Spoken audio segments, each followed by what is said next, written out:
Неспроведувањето на уставните измени и изговор државата да остане изолирана со цел да цветаат криминалот и корупцијата, порача председателот на СДСМ Венко Филипче на предновогодишниот брифинг со новинарите, кој владењето на премиерот Мицкоски го спореди со она на председателот на Србија Александар Вучиќ. Според Филипче, владините барања до Европската унија се нереални, порака која вели ја испратили и повеќе европски челници. Смета дека уставните измени владата ги пропагира како предавство за да нема трансформација во правосудството, а институциите, како што вели, да ги водат луѓе блиски до власта, кои би ги штителе своите членови и би се пресметувале со политички противници. На граѓаните веќе им паѓа во очи како премиерот Мицкоски сака да го имитира председателот Вучиќ и во движењата и во стоењето, во начинот на давање изјава, во концептите на изјавите. Прекарот го доби веќе малиот Вучиќ. Се бараат само изговори за земјата да се држи изолирана од Европската унија.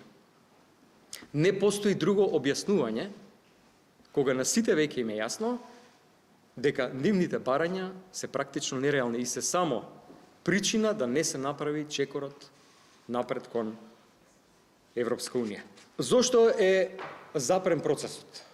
И тоа е едно од клучните прашања кој што е сега актуелно, а одговорот е поради криминал и корупција.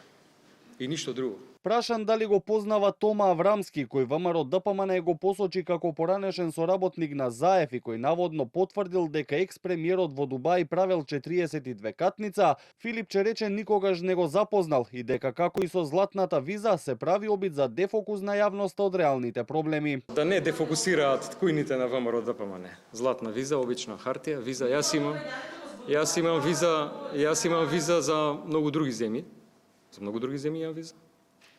Така да тоа е дел од обидот да се дефокусира јавноста од вистинските проблеми кои што ги притискаат граѓаните. А градите се знаат тоа? Не, тоа е апсолутно една голема невистина и дел од тој обид да се дефокусира јавноста. За Македонија на економски план во 2026 Филипче не е оптимист. На брифингот оцени дека земјава ја очекува поголема криза. Покачувањето на струјата вели набргу ќе се прелее на цените на основните намирници, а платите остануваат исти. Очекува наредната година владата да направи ново задолжување од најмалку 2 милиарди евра, но не како што вели за инвестиции, туку за тековните работи. Воедно го искритикува и односот и комуникацијата на власта кон синдикатите.